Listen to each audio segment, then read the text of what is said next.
this is Houndog Steve wishing you a very pleasant evening, and what a surprise I have for you this evening, ladies and gentlemen. I have breaking news, absolutely.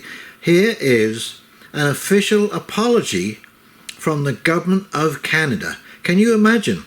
An apology for all of the crapola that we've been subjected to in the last 3 years. So I know that you're all excited about this, so without further ado, here we go. I'm going to read you this apology. Here we go. It's time for an apology.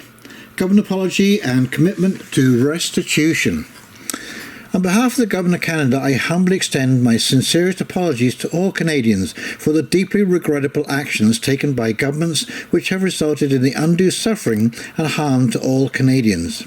It is our moral and legal duty to recognise the consequences of government policies that have caused harm and to take meaningful steps towards reconciliation. In particular, we now recognise and acknowledge that despite our rhetoric of following the science and our commitment to protecting Canadians, the government implemented policies which were rash, scientifically unsupported, harmful, and in violation of fundamental rights and freedoms. We humbly acknowledge that we have caused pain, trauma, and hardship to countless Canadians. These actions are not unlike the internment of Japanese Canadians during World War II and the cultural cleansing of Indigenous children in our residential schools. Our CV policies and mandates are another dark chapter in our history, and we must confront and seek forgiveness.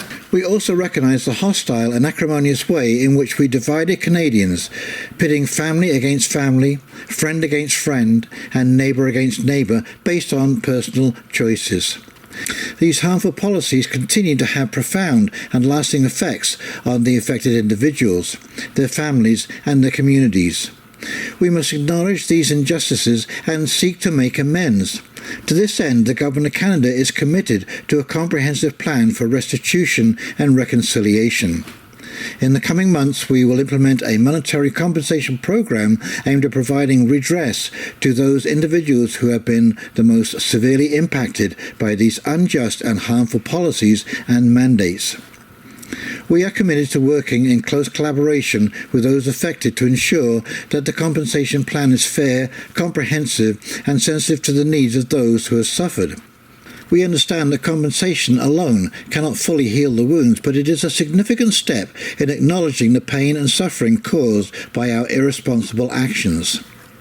Unlike past compensations, these compensations will not come from the pockets of the taxpayer, but rather will come from those politicians, public health officials, inoculation manufacturers, and the mainstream media who were directly responsible for implementing these unjust and unscientific measures. Those who should have known better should pay the cost. Moreover, our government is dedicated to implementing measures to prevent such injustices from occurring in the future. We will foster a culture of respect for human rights, evidence-based policies, and the protection of fundamental freedoms for all Canadians as laid out in the Canadian Charter of Rights and Freedoms.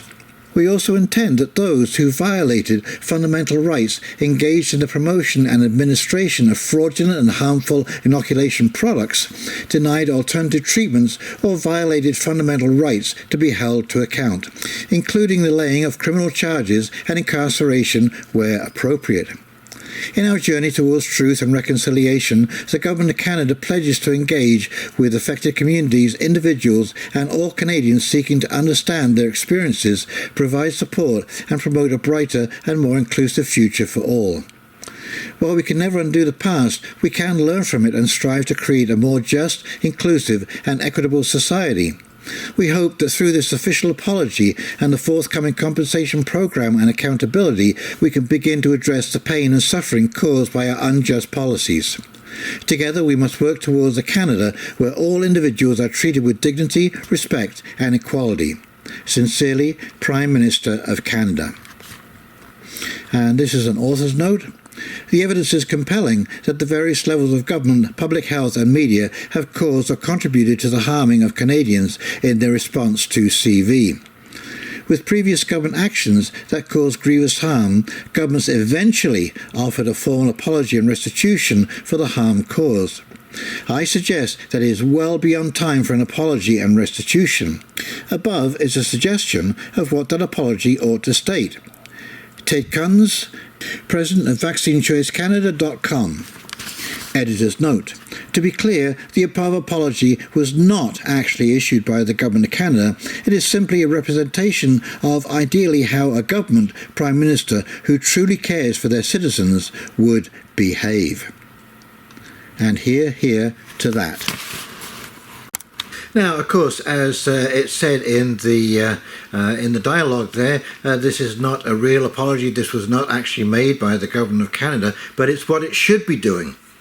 After all of the nonsense that they have put us through under false pretenses, it is coming out now. It is such a gushing flood of information of the absolute mistake after mistake after mistake that was made by senior civil servants and politicians who just followed blindly without speaking up against their better judgment when they were being told and implored by at the very least 6 million Canadians that this was a huge mistake, and that a sober second thought should have been brought to play on this before they blindly followed the health instructions of all of the worldwide health advisories that put these suggestions and mandates forward. It was absolutely astounding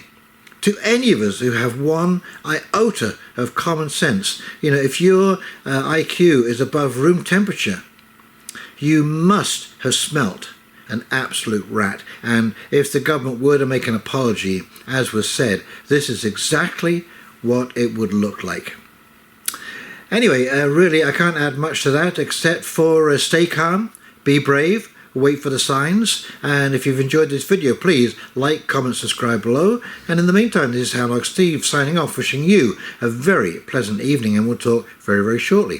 You take care now. See ya. Bye.